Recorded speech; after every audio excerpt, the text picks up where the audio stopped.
Hi, I'm Kaylee. Hi, I'm Emelisa. Are you super bored? I don't know what to do today.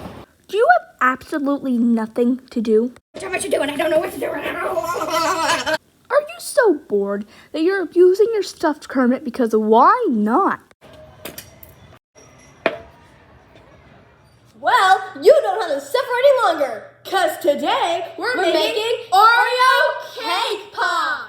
The ingredients you will need are Oreos, 8 ounces of cream cheese, chocolate of choice, toppings of choice, cake pop sticks, something to melt chocolate with, a cake pop holder or a piece of styrofoam, ice cream scooper, a food processor, and a tray aligned with parchment paper. That's all you will need.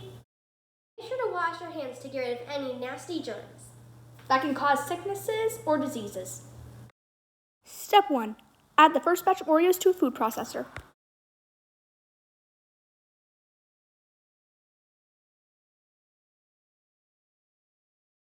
Now, put your first batch of Oreos in the food processor and remember to repeat this step multiple times until all the Oreos are gone.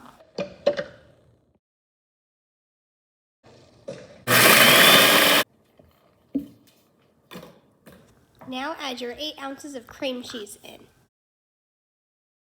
After you added the cream cheese in, blend the mixture. Now scoop your mixture with an ice cream scoop and form all the dough into little balls. If you have extras, just eat it. Put all your Oreo cake balls in the fridge for around 30 minutes. Now add your chocolate of choice. Microwave your chocolate in 30-second intervals. After those 30 seconds are up, make sure to mix until it's all melted.